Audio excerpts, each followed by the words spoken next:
Hello bachcho, let's read this given question. So the given question says that the speed limit of a car over a roadways bridge in the form of a vertical arc is 9.8 meter per second. Calculate the diameter of the arc. तो देखिए बच्चों, question में हमें क्या बोला गया है कि हमें स्पीड लिमिट मतलब मैक्सिमम स्पीड फाइंड आउट करनी है कार के लिए जो एक ब्रिज में से जा रही है, और वो bridge kind of vertical arc मतलब कुछ इस तरीके से होना चाहिए वो ब्रिज जो वर्टिकल आर्क हमें बताया जा रहा है।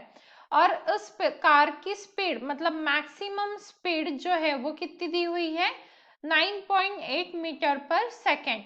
तो हमें फाइंड आउट क्या करना है, इस आर्क का डायमीटर। मान लीजिए ये सेंटर है, तो हमें इस पॉइंट से लेके इस पॉइंट तक टोटल डायमीटर हमें फाइंड आउट करना है इस आर्क के लिए। तो अब इस क्वेश्चन को सॉल्व करने के लिए हमारा की कंसेप्ट क्या रहेगा, की concept to solve this question. अब क्योंकि हमें वर्टिकल आर्क बोला हुआ है, तो वर्टिकल आर्क में जो मैक्सिमम स्पीड हम देखते हैं वी मैक्स, उसमें क्या होता है, ये जो है सेंट्रीफ्यूगल फोर्स और जो कार का जो वेट है वो दोनों बैलेंस होना चाहिए।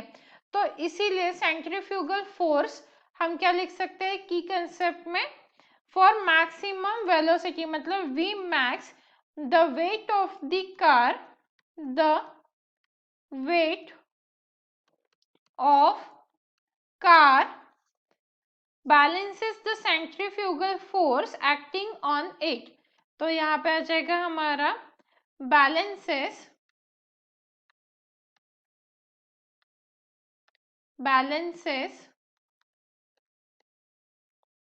the centrifugal force, the centrifugal force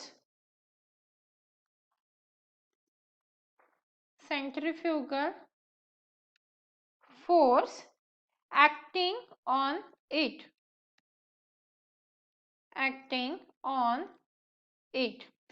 तो अब इस की कंसेप्ट का यूज करते हुए हम क्या लिख सकते हैं, centrifugal force is equals to weight. तो सेंट्रीफ्यूगल फोर्स हम किससे फाइंड आउट करते हैं, M V square by R से। आर क्या है, हमारी रेडियस है, इज इक्वल्स टू वेट किससे डिनोट करते हैं हम, एम जी से।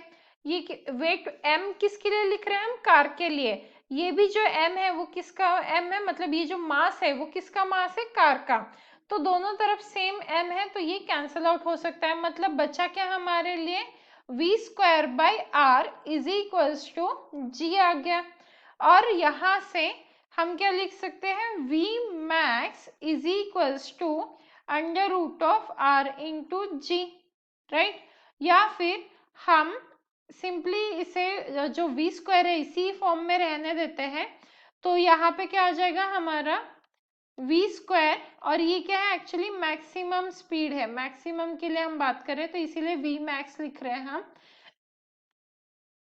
तो V square is equals to क्या आ जाएगा हमारा, यहाँ पे जी यहाँ पे ले आते हैं और ये आर वन साइड लिखते हैं, क्योंकि हम पहले रेडियस फाइंड आउट करेंगे। इफ हमारे पास रेडियस आ गई तो डायमीटर हम आसानी से फाइंड आउट कर सकते हैं।